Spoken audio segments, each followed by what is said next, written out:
Girlfriend আছে কার কার দেখি হাত তোলো। মাশাআল্লাহ, সাহস আছে ওদের, বুকের পাটা আছে। হাত নামাও বেটা। এই গার্লফ্রেন্ড বয়ফ্রেন্ডের সাথে আমাদের কোনো সম্পর্ক? আমরা বিয়ে করব। কি করব?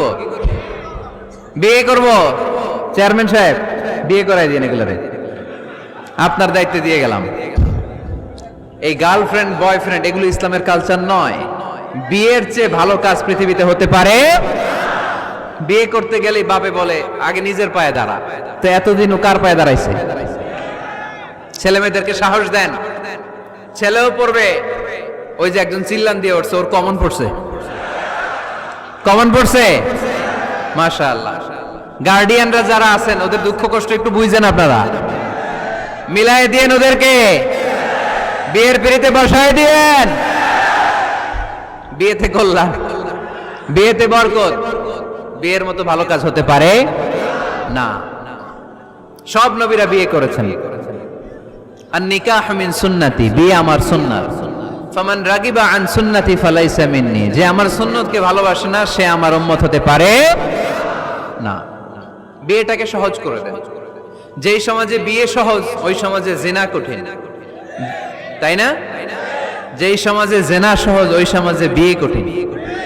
আমাদের সমাজে জিনা করা সহজ, বিয়ে করতে লাগে 10 লাখ, জিনা করতে লাগে 1000, ঠিক কি না? 10 লাখ টাকা ছাড়া বিয়ে করা যায় না। এটা লাগবে ওইটা লাগবে, এই দাও ওই দাও, মোহর দাও, বিশাল অঙ্কের মোহর। 10 লক্ষ টাকা ধার্য না করলে মেয়ে দিবে না, এরকম আছে না নাই? না, এগুলো আসলে ইসলামিক কালচার না।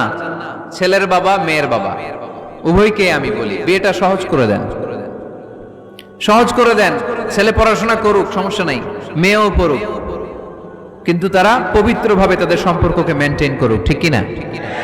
তাদের এই যৌবনের তাড়নায় যে পাপের সাথে জড়াবে তার পার্সেন্টেজ গুনাহ বাবা হিসেবে আপনার কাঁধেও আছে না নাই?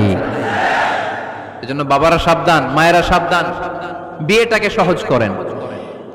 এই এলাকার যুব সংঘ যারা আছো, তোমরা একটা ক্যাম্পেইন করবা এই মাহফিলের পরে, টাইমলি ম্যারেজ ক্যাম্পেইন।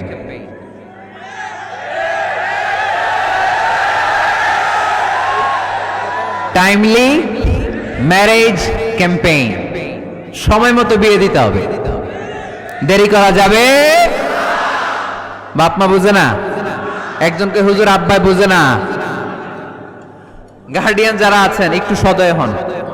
ওরা যে পাপের সাথে, পাপের রাস্তা যে ওরা চিনে যাচ্ছে, পাপের পথে যে জড়িয়ে যাচ্ছে, আল্লাহর সুপ্রিম কোর্টের কাঠগড়ায় আসামি করে আল্লাহ সেদিন আপনারে দাঁড় করাবে। আল্লাযীনা হুম লিফুরুজিহিম হাফিজুন, দে গার্ড देयर প্রাইভেটস। মুকদ্দমাতুল হারামে হারাম, এট এ গ্ল্যান্স। একটা নারীর দিকে চোখ পড়ে যাওয়া এটা হারাম না, কিন্তু এই চোখ পড়ার কারণে এটা জিনার দিকে নিয়ে যাবে, এজন্য এটাকেও হারাম করেছে কে? মুকদ্দমাতুল হারামে হারাম, এই নজরটা বড় খারাপ। আন-নাযার সাহামুন মাসমুমুন মিন সিহামি ইবলিস, এই নজর হচ্ছে শয়তানের বিষ মাখানো তীরের মধ্যে থেকে একটা ভয়ঙ্কর তীর। এই তীর দিয়ে শয়তান যুবক আর যুবতীদেরকে কাবু করে ফেলে। আমরা শয়তানের হাতে ধরা দিতে চাই না, আমরা বিয়ের মতো পবিত্র বন্ধনে আবদ্ধ হতে চাই, ঠিক কি না?